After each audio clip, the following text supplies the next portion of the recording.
Hello students, welcome to Shilpi Roy classes. In this video, you will get solving part of comprehension section, vocabulary part and grammar section of the chapter Salumarda Thimakka. This will help you in making notes and to understand the chapter in a better way. इस video से आप लोगों को notes बनाने में मदद मिलेगी, साथ ही चैप्टर को और भी बेहतर तरीके से समझने में भी मदद मिलेगी. First, solving comprehension part. So the first question is, what details about the following do you get in the passage? इस चैप्टर को पढ़ने के बाद हमें थिमक्का के बचपन के बारे में, चाइल्डहुड, मैरिज एंड फैमिली, वैवाहिक जीवन और उनका जो फैमिली है ना, परिवार, उसके बारे में और उनके ऑक्यूपेशन मीन्स व्यवसाय या काम के बारे में हमें पॉइंट्स बनाकर लिखना है. So the answer is first, childhood means बचपन. She did not go to school और गेट एनी फॉर्मल एजुकेशन.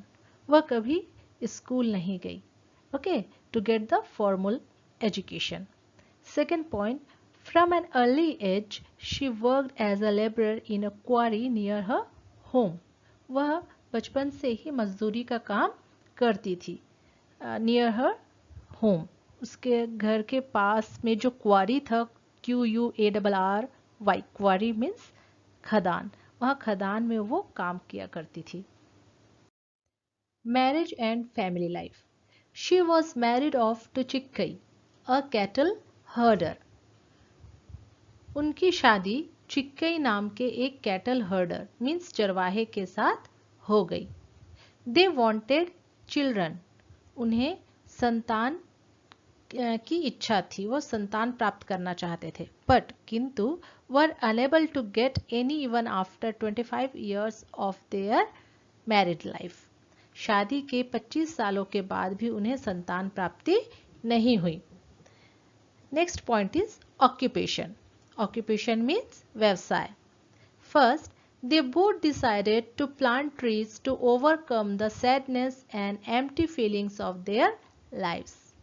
उन दोनों ने अपने जीवन के इस दुख से उभरने के लिए पेड़ लगाने का निश्चय किया. Okay, decided means निश्चय करना. And sadness means दुख. empty मतलब खालीपन, खाली. feelings उनके जो भावनाएं हैं. देयर लाइफ्स मतलब उनके जीवन. Okay, clear. Second point, around 50 years ago they both started a journey of untiring love and selfless service towards extraordinary mission. आज से लगभग 50 साल पहले दोनों ने अथक प्रेम और निस्वार्थ सेवा की यात्रा की शुरुआत की. Okay, untiring love means अथक प्रेम. selfless service, selfless मतलब निस्वार्थ, service means सेवा. and here last में जो word है extraordinary mission. extraordinary means असाधारण. mission means लक्ष्य, aim. mission means aim. clear? Question number 2 is, from there started a journey of untiring love and selfless service of an ordinary couple towards an extraordinary mission. A mission to raise as many trees as possible with love and care and as their own children. Here in this question, description is there. Okay. एक line लिखा हुआ है जिसमें बताया जा रहा है कि यहाँ उन्होंने उस दंपत्ति ने, एक साधारण दंपत्ति थे, they are ordinary couple but they choose an extraordinary mission. उन्होंने एक असाधारण लक्ष्य को चुना. ओके, क्या लक्ष्य? A mission to raise as many trees as possible with love and care. वो चाहते थे कि ज़्यादा से ज़्यादा पेड़ लगाए और उनका देखभाल और उनको बहुत ही प्रेम से, प्यार से और देखभाल के साथ उन्हें बड़ा करे, जैसे कि वे खुद उनके ही संतान हो, वे स्वयं उनके ही चिल्ड्रन हो. इस प्रकार से उन्होंने उन पेड़ों को बड़ा करने का निश्चय किया. Okay, now the main question is, identify the description in the lesson that talks about Thimakka's first untiring love, ambitious and uncommon mission, self and her husband as ordinary couple, and fourth one is selfless service. So we have to describe these 4 points one by one. Okay, untiring love means athak prem. Second, ambitious and uncommon mission means महत्वाकांक्षा और असाधारण लक्ष्य. Self and her husband as ordinary couple, वो स्वयं और उनके पति एक साधारण दंपति के रूप में. सेल्फलेस सर्विस मीन्स निस्वार्थ सेवा. इन 4 पॉइंट्स को हमें डिस्क्राइब करना है one by one. Okay, first point is untiring love. Thimakka wanted to overcome from her sadness and empty feelings of her life. Thimmakka अपने जीवन के दुख से उबरना चाहती थी. Overcome means उबरना. किससे उबरना चाहती थी? Her sadness. Sadness means दुख. And empty feelings, खालीपन of her life. उनके जीवन का जो खालीपन था और दुख था, उनसे वो उबरना चाहती थी. Overcome. An idea of planting trees changed her way of thinking. पेड़ों को लगाने के आइडिया ने उनके सोच को बदला. Way of thinking, THINKING, thinking means सोच. She created an extraordinary mission. उन्होंने एक असाधारण लक्ष्य को चुना. A mission to children. Mission to children means an aim for children. बच्चों के लिए था वो लक्ष्य. And what is their mission? To plant trees and raise them as their own children. उनका लक्ष्य क्या था? बहुत सारे पेड़ों को लगाना और उनको प्यार और देखभाल के साथ बड़ा करना, जैसे कि वे उनके स्वयं के ही बच्चे हो. It was her intense and untiring love for the plants that she became the ideal of every environmentalist today. यह उनके पेड़ों के प्रति निस्वार्थ प्रेम और अथक प्रयास का ही नतीजा था कि आज वो सभी पर्यावरणविदों के लिए एक आइडियल या आदर्श बन गई हैं. Second point is ambitious and uncommon mission. महत्वाकांक्षी और असाधारण लक्ष्य. The couple was ambitious. दंपति महत्वाकांक्षी थे. And has uncompromising efforts towards saving the environment. और पर्यावरण को बचाने की दिशा में असंभव प्रयास कर रहे थे. The other astonishing fact was that their service was selfless. दूसरी आश्चर्यजनक तथ्य यह थी कि उनकी सेवा निस्वार्थ थी. सेल्फलेस. Selflessness means निस्वार्थ. Service means सेवा. Astonishing, ASTONISHING. Astonishing means आश्चर्यजनक. Fact, तथ्य. Okay, clear? Self and her husband as ordinary couple. वह स्वयं और उनके पति एक साधारण दंपति के रूप में. वे ऑर्डिनरी कपल के रूप में कैसे थे वो हमें यहाँ पे एक्सप्लेन करना है. Thimmakka was very laborious since her childhood age. Thimmakka बचपन से ही बहुत मेहनती थी. लेबोरियस मीन्स मेहनती. फ्रॉम एन अर्ली एज, बचपन से ही. From an early age means बचपन से ही. She worked as a labour in a quarry near her home. वह खदान में, क्वारी में, उनके घर के नज़दीक में जो क्वारी था उसमें वो मजदूर के रूप में काम किया करती थी. After the marriage she was not blessed with son. शादी के बाद उन्हें संतान की प्राप्ति नहीं हुई. But she didn't become disappointed. किंतु वह निराश नहीं हुई. डिसअपॉइंटेड मीन्स निराश होना. दो Thimmakka and her husband were living a simple life. हालांकि थिमक्का और उनके हस्बैंड एक सिंपल लाइफ लीड करते थे. साधारण सा जीवन व्यतीत करते थे, बट किंतु they had an extraordinary amount of determination, किंतु उनके पास असाधारण मात्रा में दृढ़ संकल्प था। And the determination this determination led them to success, और इसी दृढ़ संकल्प ने उन्हें सफलता की ओर अग्रसर किया। Fourth and point point, selfless service, निस्वार्थ सेवा। Thimmakka's thinking was very uncommon. Thimmakka की जो सोच थी वह बहुत ही असाधारण थी।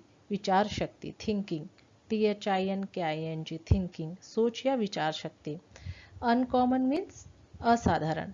दो she didn't go to school और गेट एनी फॉर्मल एजुकेशन, हालांकि वह कभी स्कूल नहीं गई। She became an example to the society, फिर भी वह समाज में आदर्श बन चुकी थी। She became an example means समाज में वह आदर्श के रूप में सामने आई। To the society through her hard work and patience, अपनी कड़ी मेहनत और धैर्य के कारण। हार्ड वर्क मीन्स कड़ी मेहनत, and patience, PATIENCE, patience means धैर्य। She didn't do anything for herself, वह स्वयं के लिए कुछ नहीं करती हैं। She thought for the travellers who walk in the hot days, वह उन राहगीरों के बारे में, ट्रेवलर्स मीन्स राहगीर, उनके बारे में सोचा जो गर्मी के दिनों में चलते थे रोड में। With no shades along the road side, no shades means बिना छाया वाले रास्ते पर चलते थे, उनके बारे में थिमक्का ने सोचा। Thimmakka and her husband decided to plant trees along the road side, इसीलिए थिमक्का और उनके पति ने रोड के किनारे पेड़ लगाने का निश्चय किया। And they selected the road to the next village Kudur to fulfil their plans, और उन्होंने अगले गांव कुदूर जाने वाले रास्ते का चुनाव किया पेड़ लगाने के लिए। Now come to the next part. Question is choose the correct answer. Means we have to choose correct answer. Here 4 options are given here and we have to choose the correct answer from it. So the first question is the village Kudur was selected by Thimakka to plant trees along the roadside because Thimmakka ने कुदूर गांव जाने के लिए जो road को उन्होंने select किया, किस लिए उस गांव के उस रोड को ही उन्होंने सेलेक्ट किया। तो 4 options are given here. A, it was near their home, यह उनके घर के नज़दीक था। B, it had a broad road, वह बहुत चौड़ा रास्ता था। C, there were no trees on that road, उस रोड पे कोई भी पेड़ नहीं था। D, the weather in Kudur was hot, Kudur का वेदर बहुत गर्म था। So the correct answer is there were no trees on that road. C is the correct answer. उस रोड पर एक भी पेड़ नहीं था, इसीलिए थिमक्का ने उस रोड को सेलेक्ट किया। Second question is the saplings were watered, पौधों को पानी दिया जाता था। सैपलिंग मीन्स नन्हे पौधे। 4 options are given here. A, from the wells and ponds nearby. Wells means कुओं और ponds means तालाब, जो नज़दीक के तालाब और कुएं थे वहां से पानी दिया जाता था। B, from their home alone, उनके घर से ही पानी लाके डाला जाता था। C, by the water tanks from the municipality, से जो वाटर टैंक के माध्यम से उन लोग पानी डालते थे। D, by rain water only, सिर्फ बरसात के पानी से ही उन पौधों की देखभाल होती थी। So the correct answer is A, from the wells and ponds nearby, पौधों को कैसे पानी दिया जाता था, नजदीक के कुएं और जो तालाब होते थे वहां से पानी ले लेके उन पौधों में डाला जाता था। Third question is Thimmakka has set up a trust to fulfil her plans because, Thimmakka ने अपनी योजनाओं को पूरा करने के लिए एक ट्रस्ट बनाया, क्योंकि ट्रस्ट मीन्स, ट्रस्ट किसे कहते हैं? न्यास, स्थापित करना, जो न्यास होती है ना उसे ट्रस्ट कहते हैं। तो ये ट्रस्ट क्या काम करता है? किसी कार्य विशेष या समाज सेवा के लिए धन या संपत्ति की व्यवस्था करने वाले लोगों की जो एक संस्था होती है उसे ट्रस्ट कहते हैं। Okay, clear? सो थिमक्का भी एक ट्रस्ट, थिमक्का ने एक ट्रस्ट सेटअप किया अपने प्लान्स को फुलफिल करने के लिए, क्योंकि यहाँ पर 4 ऑप्शंस दिया गया है। A, she can not do all work alone, वह अकेले काम नहीं कर सकती थी सारा काम। B, she doesn't possess the money required, उनके पास जो योजनाओं को पूरा करने के लिए आवश्यक धन नहीं था। C, her main aim is to protect the trees that she has grown, उनका जो मेन एम था, मेन मिशन था, उन ट्रीज को प्रोटेक्ट करना, उनकी रक्षा करना जो उन्होंने बड़ा किया था। D, many other people and social activists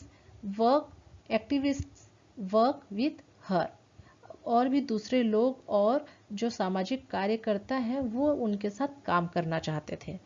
तो इनमें से करेक्ट आंसर है B. The correct answer is B, she doesn't possess the money required, उनके पास आवश्यक जो धन था उनकी योजनाओं को पूरा करने के लिए वो नहीं था, इसीलिए उन्होंने ट्रस्ट का सेटअप किया। Clear?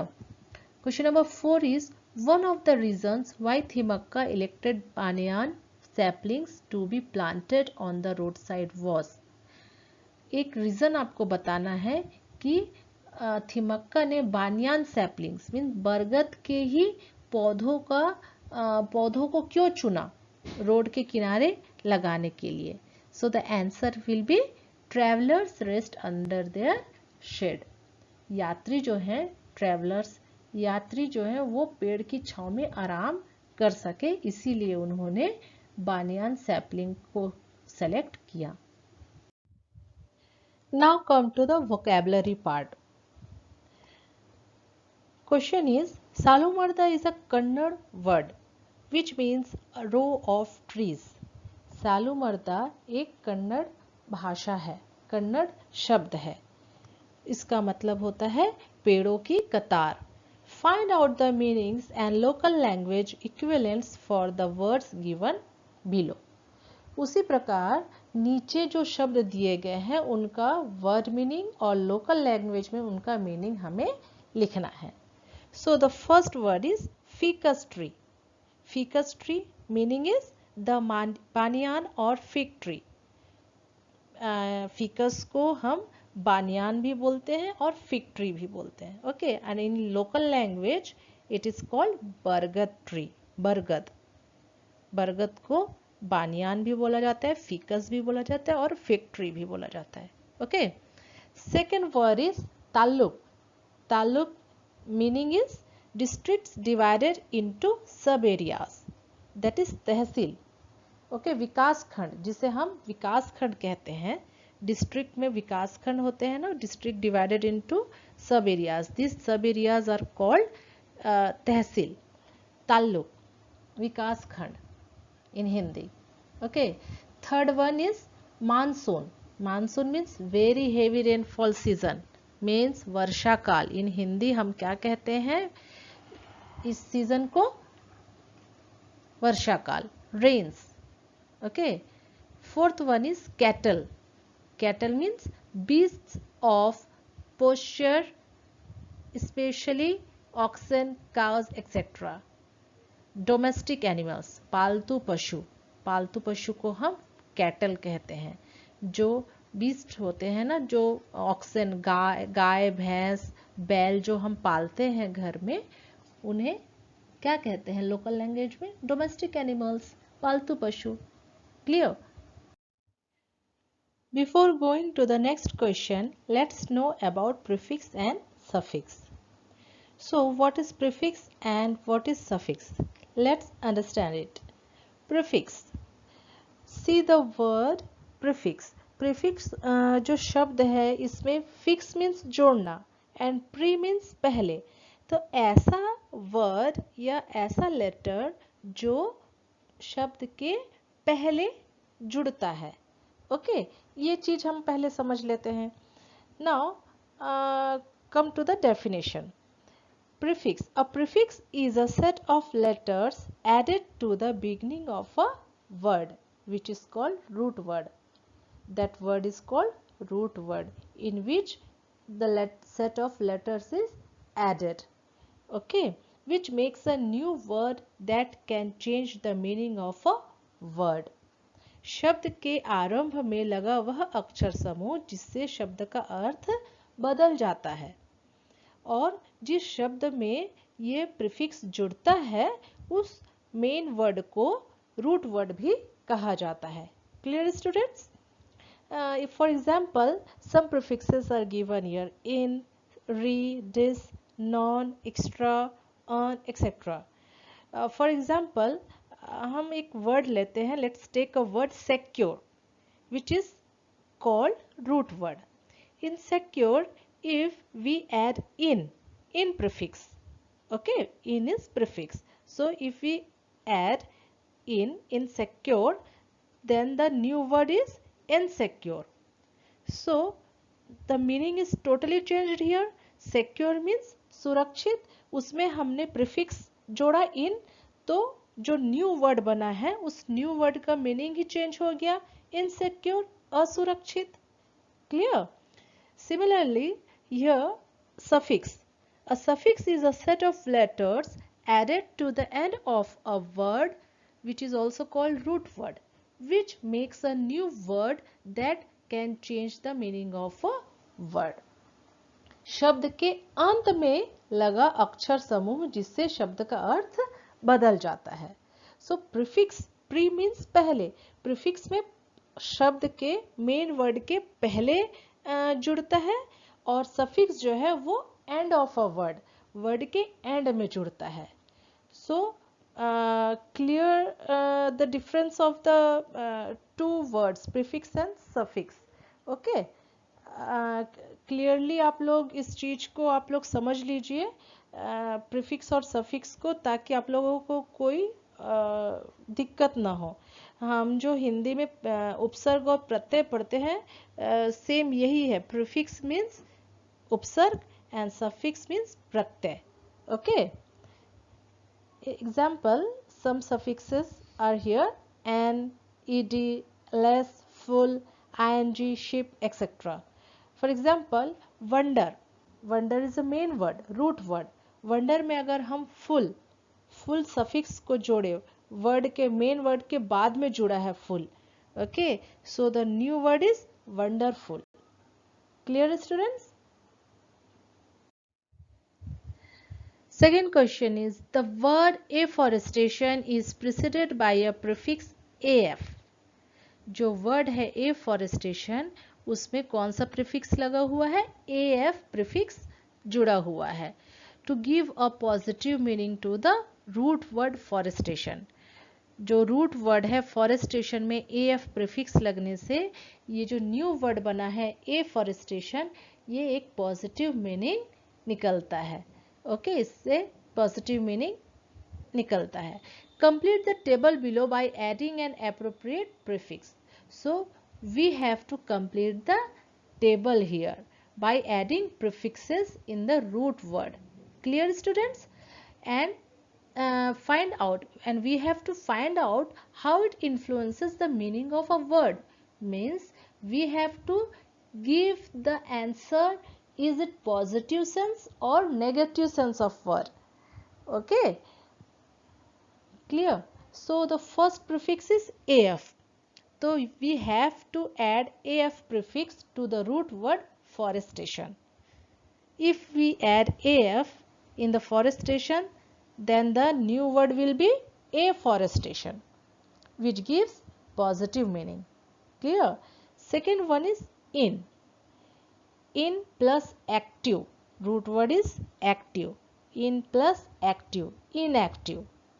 Inactive, active means kriyashil and inactive means nishkriya, which gives a negative sense. Okay, third one is also in plus secure, insecure, which is also a negative meaning. Fourth one is also in. In plus difference, indifference.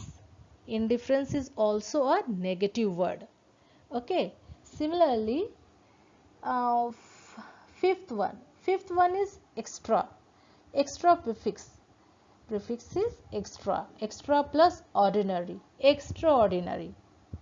Ordinary means sadharan and extraordinary means asadharan, which is a positive word. Now, second last is untiring.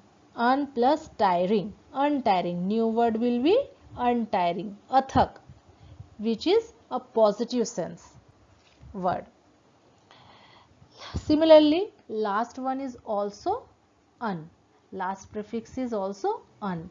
Un plus compromising. Uncompromising. Uncompromising is a negative word. Clear, students? Next question is, prestigious is an adjective that is often associated with awards.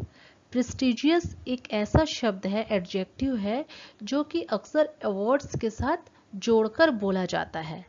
Okay, so the main question is what? We have to find out adjectives from the lesson. हमें lesson से adjectives को find out करना है, ऐसे adjectives को that you can associate with the following nouns, जिसे हम nouns के साथ जोड़ के बोलते हैं. Okay, so the answer is first one hardship. Hardship को हम आपका आंसर क्या होगा? Numerous hardship. Okay, second adjective is courage. So which type of courage? Great courage. Okay, C patience. Which type of patience? Huge patience. Love, untiring love. Crisis, economic crisis. Okay. Next question is, now add two more adjectives that can be used to describe the above nouns. अभी हमने जो noun को describe किया है उसमें हम दो और एडजेक्टिव्स ऐड करेंगे. Okay, and make new words. For example, hardship, immense hardship. Okay, तो उसको हम और दो तरीके से और क्या लिख सकते हैं? Additional hardship and ordinary hardship. Clear? Similarly, second one was great courage. Great courage को हम और क्या लिख सकते हैं? Physical courage. Second one will be moral courage. Okay. Now third one, good patience, kind patience. Okay, untiring love. Untiring love की जगह हम और क्या लिख सकते हैं? First one will be undying love and second one will be endless love. Okay, similarly economic crisis को हम और क्या लिख सकते हैं? Financial crisis, flooding crisis. Okay. Now come to the grammar portion.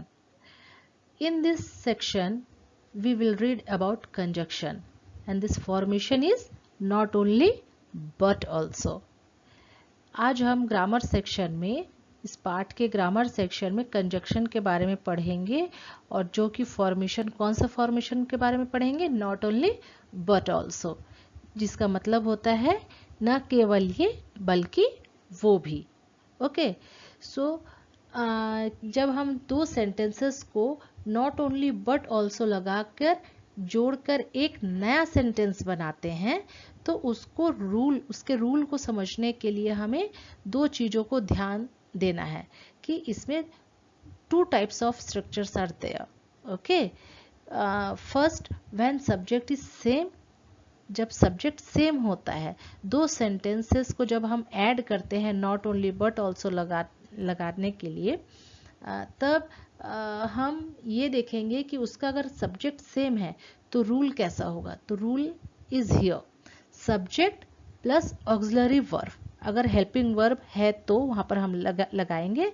Then add not only plus verb या adjective या noun जो भी रहेगा वो, प्लस बट ऑल्सो. एंड उसमें ऐड होगा सेकेंड सेंटेंस का वर्ब, एडजेक्टिव या noun. For example, he is an actor and the second sentence is he is a good writer. Here notice that he in both sentences subject is he. Okay, means subject is same. Then put the rule here. He is not only an actor but also a good writer. Clear, students?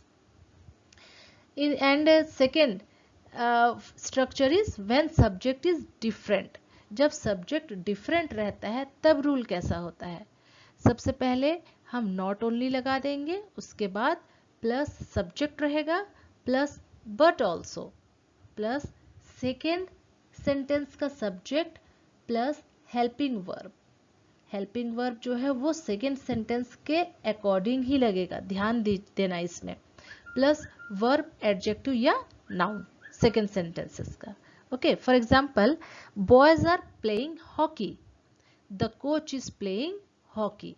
यहाँ पे subject जो है वो different है.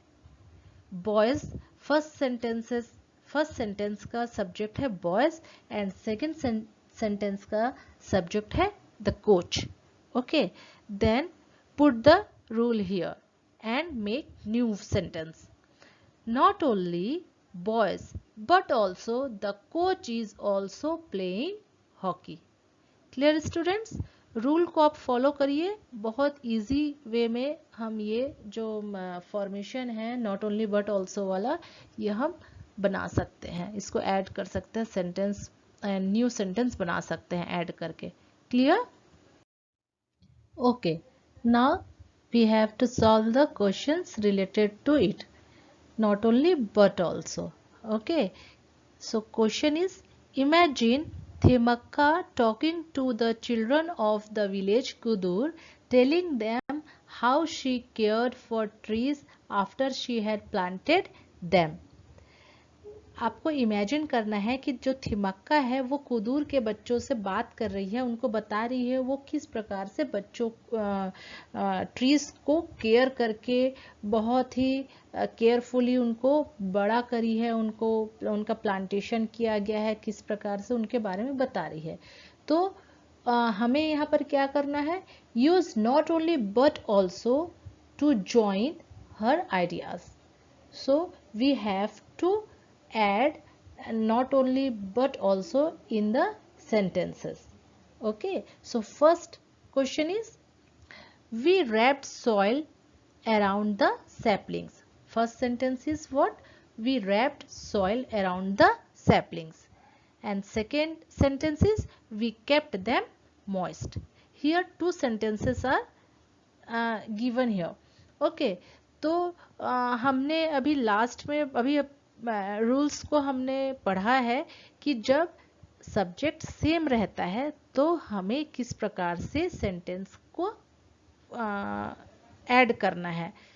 Okay, answer will be we, subject रहेगा, उसके बाद not only, उसके बाद वर्ब रहेगा. Okay, we not only wrapped soil around the saplings but also kept them moist. Clear? Second sentence का जो सब्जेक्ट है वो यहां से रिमूव हो गया, isn't it? Similarly, second question. In second question there are two sentences are given. We put thrones around them. First sentence is, we put thrones around them, and second sentence is, we checked that they were not drying up. In this question two sentences are given and in both sentences subject is same, isn't it? So the answer will be, we not only put thrones around them but also checked that they were not drying up. Third question is, I know all of them. And second sentence is, they know me. Here subject is different. See carefully. In this question, two sentences are given and in both sentences, subject is different. In first sentence, subject is I and in second sentence, subject is they. So, we have to follow the second rule, isn't it? So, the answer will be not only I but also they know me. Okay. Fourth question. I go to the trees every day. I sit under the shade for many hours. So some of the birds are my friends. Here first sentence is I go to the trees every day. And second sentence is I sit under the shade for many hours. So some of the birds are my friends. In both sentences, subject is same. So we have to follow the first rule. Answer will be I not only go to the trees every day but also sit under the shade for many hours. So some of the birds are my friends. Now come to the second part. In this part, we use another formation of conjunction. This is in spite of or despite. In spite of और despite दोनों का meaning होता है के बावजूद. Okay, so the question is, suppose you are थिमक्का's sister. मान लीजिए आप थिमक्का की बहन हैं. How would you describe the great work that your sister did even though she had many hardships to face in the initial stages?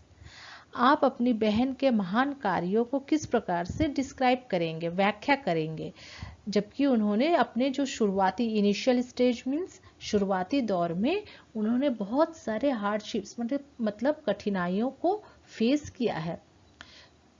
So we have to use despite और in spite of to begin the narration.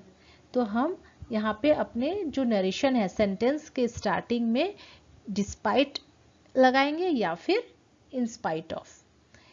आप लोग एक चीज का ध्यान रखेंगे, in spite के साथ ऑफ लगता है ऑलवेज.